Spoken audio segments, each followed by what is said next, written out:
What is in simple harmonic motion? Simple harmonic motion क्या होता है? सरल रेखीय गति। तो देखिए फ्रेंड्स, कोई भी पार्टिकल सरल रेखा में अगर गतिमान है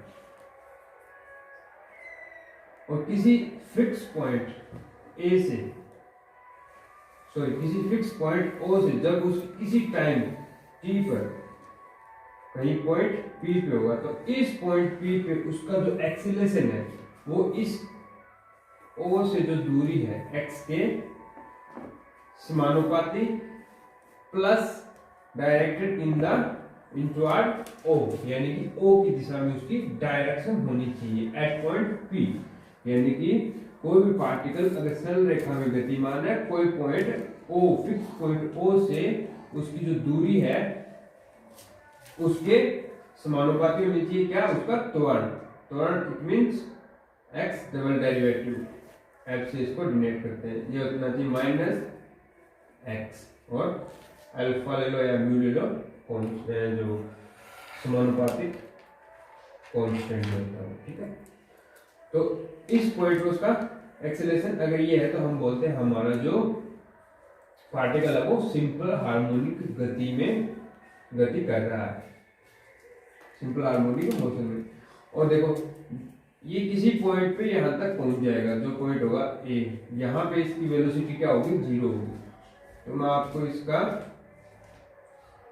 गति का सिद्धांत है, नेचर ऑफ मोशन, वो समझाता हूं इस पार्टिकल का। तो ओ पे इसकी वेलोसिटी क्या होगी? नेचर ऑफ मोशन,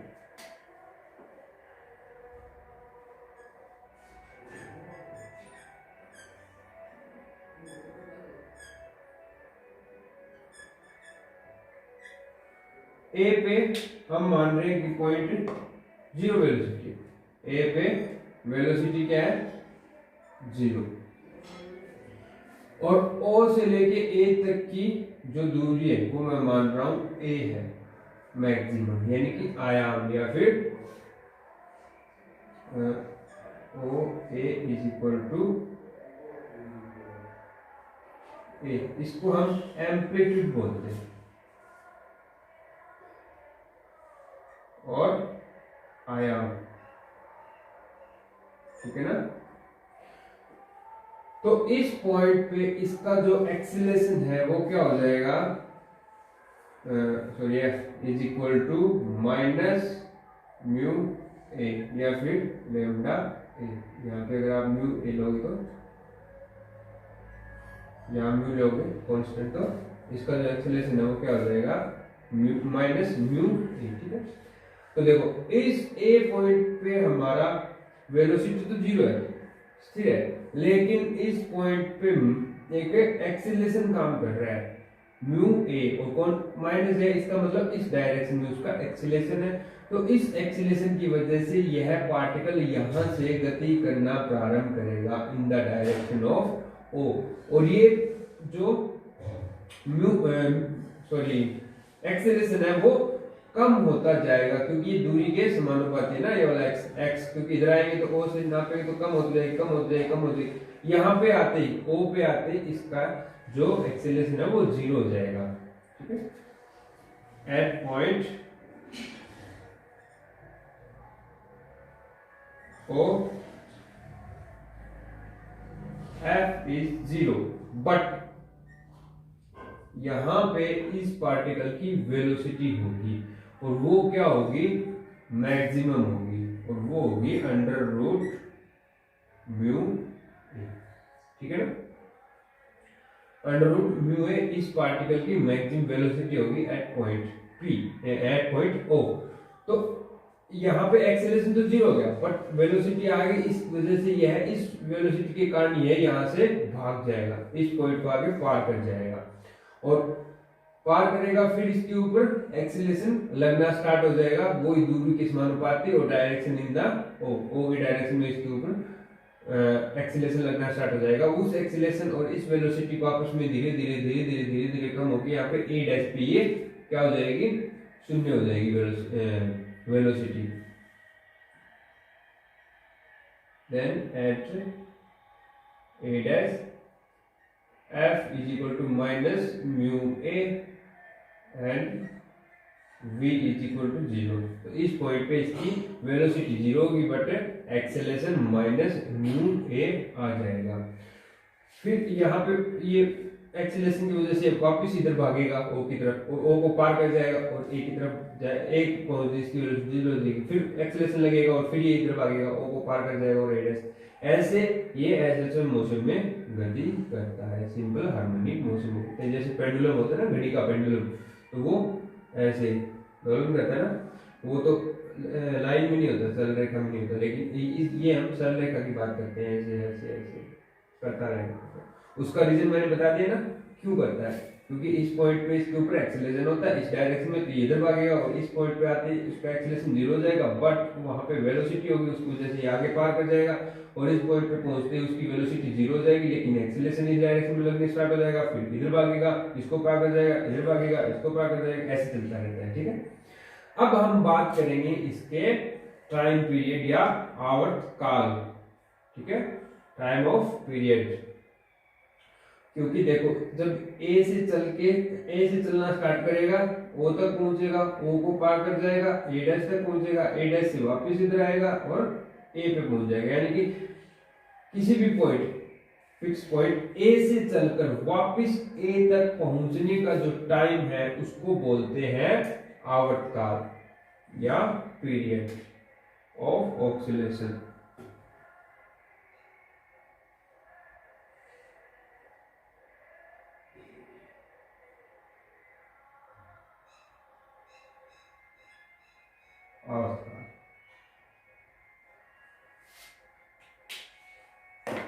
तो देखो मैं आपको आवर्तकाल निकलवाता हूं।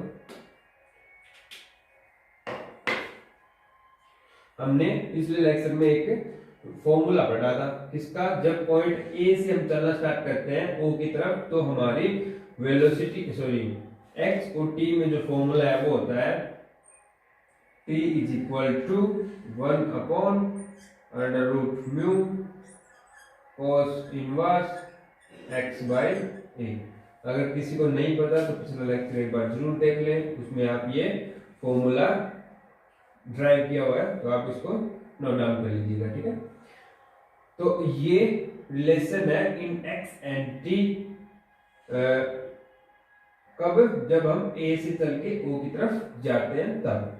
अब देखो मैं चाहता हूं जब ए से चल के ओ तक पहुंचे तो हमारा टाइम कितना होगा, यानी कि ओ पे ए से चलने के बाद ओ तक पहुंचने का टाइम क्या होगा। ठीक है, तो क्या होगा, एट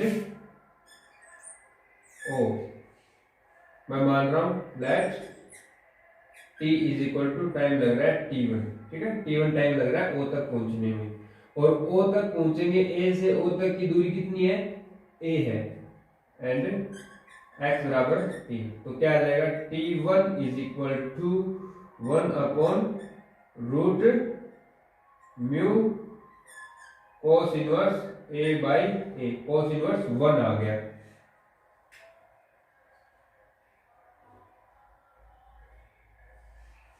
सॉरी मैंने गलत लिख दिया।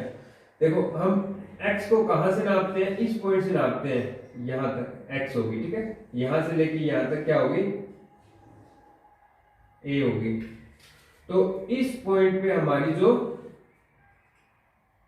दूरी है, इस पॉइंट पे हमारी जो दूरी है वो 0 होगी। सॉरी, ठीक है मैंने गलत लिख दिया, 0 होगी, क्योंकि हम इस पॉइंट से नापना स्टार्ट करते हैं रेडियस। ठीक है, तो ये वाली दूरी क्या होगी, 0 होगी। अगर a से नापते तब तो a होती, लेकिन हम इसको जहां भी होगा उसको हम o से नापते हैं, तो ये वाली 0, यानी कि cos इनवर्स 0। cos इनवर्स 0 की वैल्यू होती है पाई बाय 2, तो ये आ गया पाई बाय 2 रूट। ठीक है, तो यानी कि हम जब ए से चल के ओ तक पहुंचे तो हमें टाइम लग रहा है पाई बाई 2 रूट म्यू। अब देखो ओ तक पहुंचे, ओ से ए डैश तक चलेंगे तब भी इतना ही लगेगा, और यहाँ से यहाँ तक चलेंगे तब भी इतना ही लगेगा, और यहाँ से यहाँ तक वापस आएंगे तो इतना ही लगेगा। यानी कि यहाँ से चल के यहाँ तक लगने में जो टाइम है उसका 4 गुना हमें वापस ए तक पहुंचने में लगेगा। तो our call T is equal to क्या आ गया 4 इंटू दिस। 4 इंटू दिस मतलब 4 से 2 कटेगा तो 2 आ जाएगा, 2 पाई बाई रूट म्यू। ये हमें हमारा फॉर्मूला आ गया 4, इसका आ गया टाइम पीरियड का, आवर्त काल का, ठीक है ना। और आयाम किसको बोलते हैं, एम्पलीट्यूड, आयाम।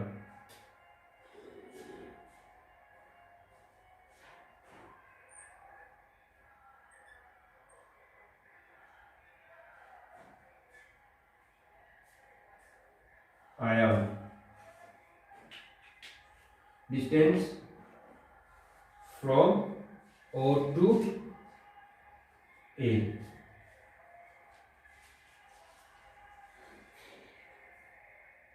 Distance from fix point O to fix point O to A, this is equal to A। हम इसको जनरली A से डिनोट करते हैं। फिर उसके बाद आपका आता है फ्रीक्वेंसी, आवृत्ति।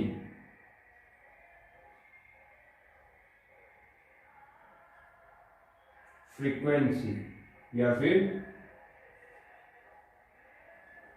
आवर्ती, यह आवर्त काल पे डिपेंड करती है फुल्ली। देखो इसका कहने का मतलब है फ्रीक्वेंसी किसको बोलेंगे,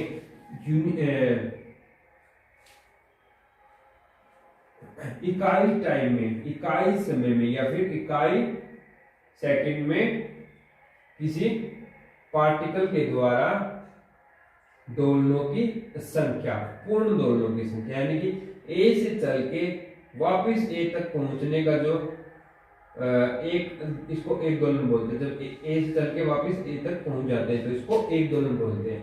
तो एक सेकंड में ऐसे कितने दोलन होते हैं, उस नंबर को हम क्या बोलते हैं, फ्रीक्वेंसी बोलते हैं, ठीक है ना।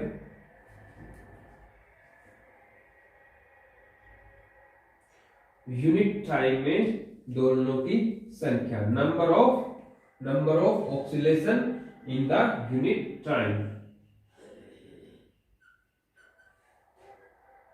Number of oscillation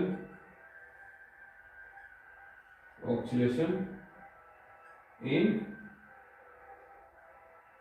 unit time, इकाई समय में दोलनों की, पूर्ण दोलनों की संख्या क्या कहलाती है, फ्रीक्वेंसी, आवृत्ति।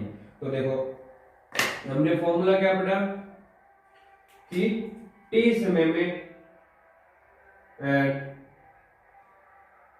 एक दोलन में कितना टाइम लग रहा है, या फिर टी जो आवर्तकाल है, इतने समय में हमें कितनी फ्रीक्वेंसी में एक दोलन मिल रहा है, ठीक है। कब, टी समय में दोलनों की संख्या,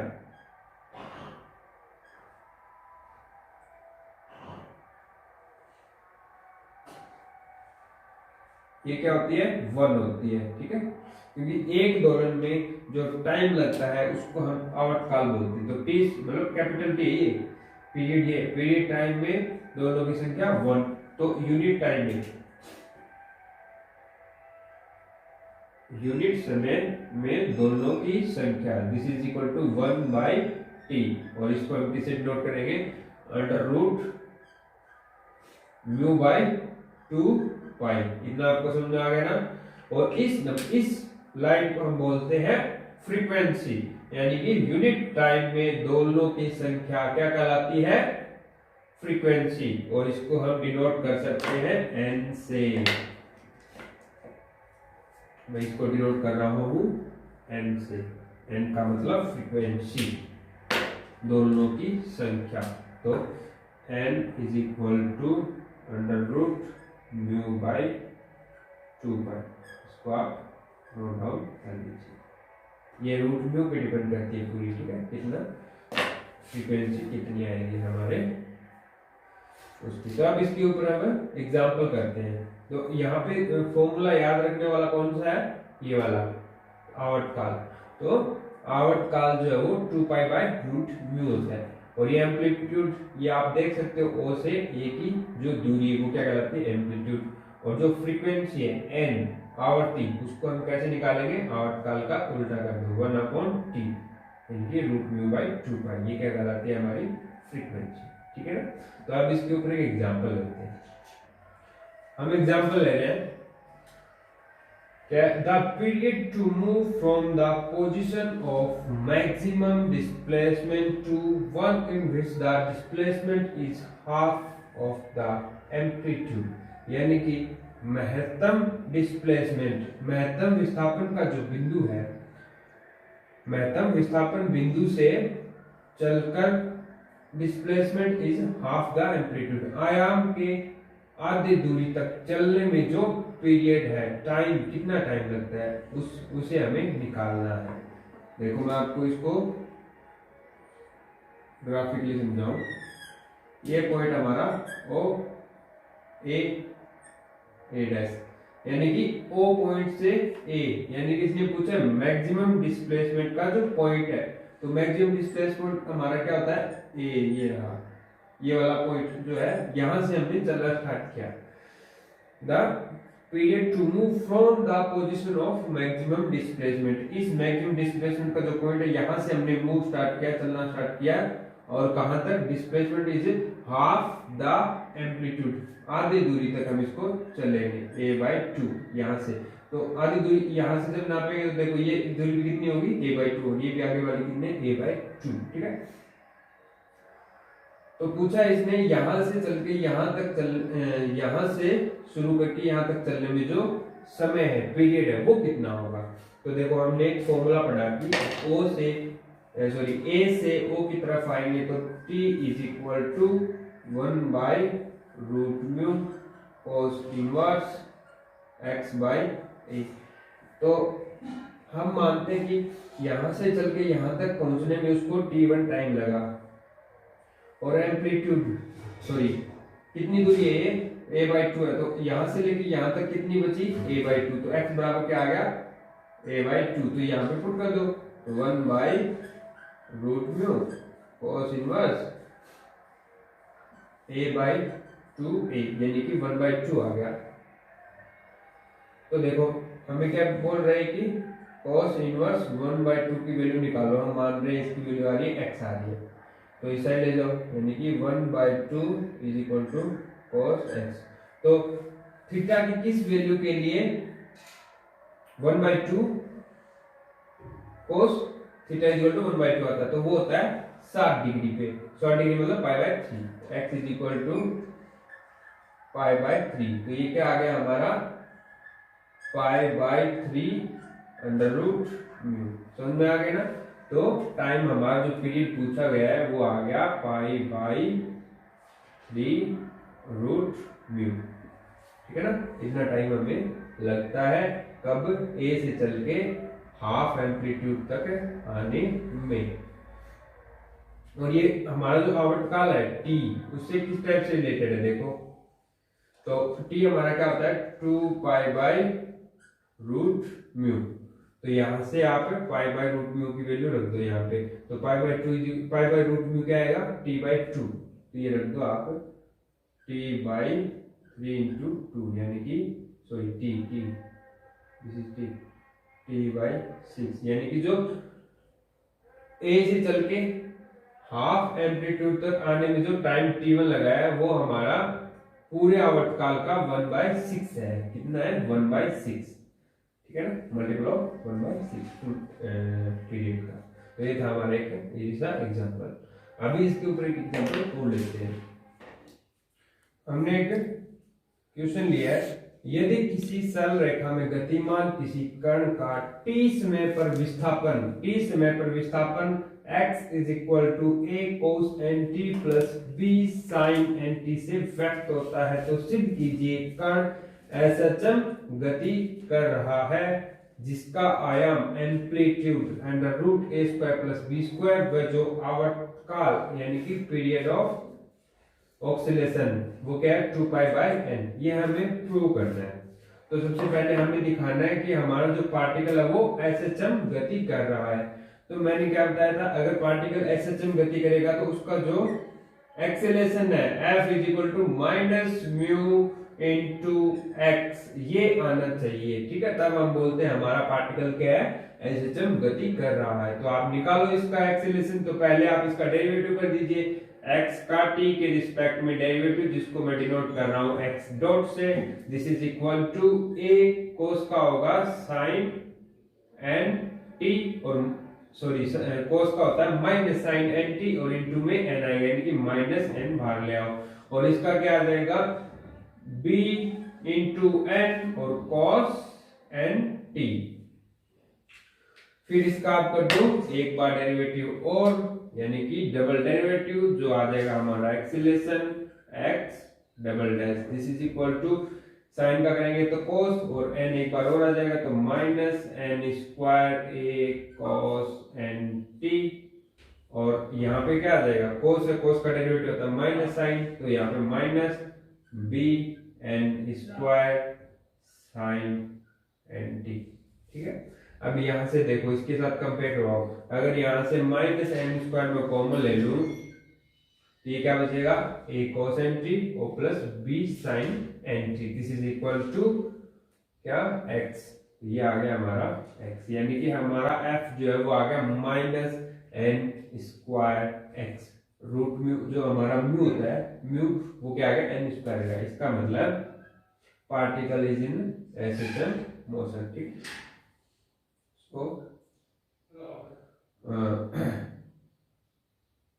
पार्टिकल SHM गति कर रहा है, पार्टिकल SHM गति कर रहा है, ठीक है ना। अब मैं निकालूंगा इसकी आवर्तकाल और प्लस इसका आयाम। तो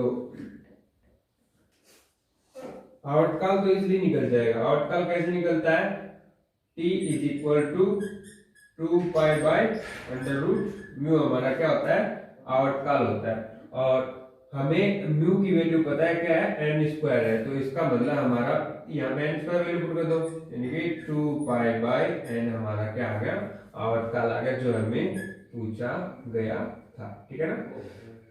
अब हम निकालेंगे एम्पलीट्यूड। तो अब देखो यहाँ पे हमारा जो भी पार्टिकल SHM मोशन करता है, ये O से लेके A तक, यानी कि A पे उसकी वेलोसिटी क्या होती है 0 होती है।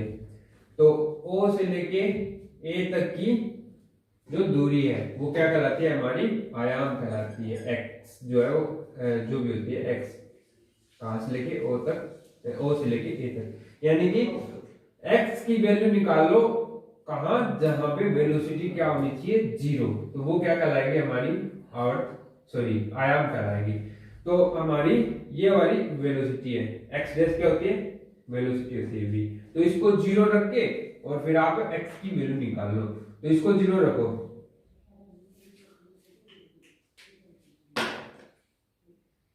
इसको 0 रखोगे तो यहां से क्या आ गया आपका, इसकी इक्वल टू 0 रखो तो क्या आएगा, cos इधर या फिर साइन को इस साइड ले जाओ और फिर cos को डिवाइड कर दो, यानी कि bn cos nt = na sin nt, और साइन का cos का आप डिवाइड कर दो, इसको इस साइड ले जाओ, यानी कि tan nt = ये डिवाइड करोगे तो क्या आएगा, n से कट जाएगा तो b/a आएगा।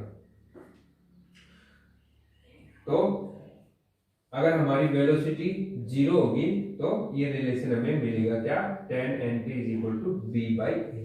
तो इस रिलेशन से हमें क्या निकालना है, x की वैल्यू निकालनी है, यानी कि sin nt और cos nt की आप इस रिलेशन से वैल्यू पुट करोगे, ठीक है ना। तो जो x की वैल्यू आएगी वो हमारी क्या कहलाएगी, आयाम कहलाएगी। तो अब देखो यहाँ से sin nt b/a आ चुका है, तो आप अब tan nt is equal to b by a है, तो sin nt और cos nt की वैल्यू निकाल लो। ये मैंने एक समकोण त्रिभुज बनाया है, ठीक है।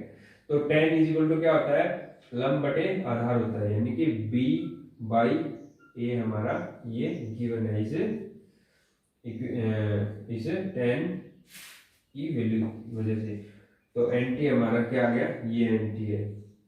तो ये वैल्यू जो कर्ण है वो क्या आएगा, under root B square plus A square. अब यहाँ से इस ट्राइंगल से आप क्या निकालो, साइन एंटी और कोस एंटी।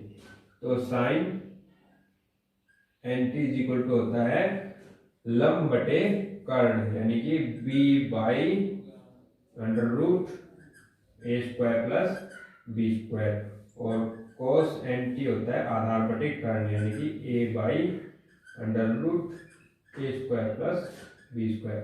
अब इन दोनों वैल्यूज को आप x की वैल्यू में पुट करो और x की वैल्यू निकालो। जो x की वैल्यू आएगी वो हमारी क्या कहलाएगी, आयाम कहलाएगी। तो x इज इक्वल टू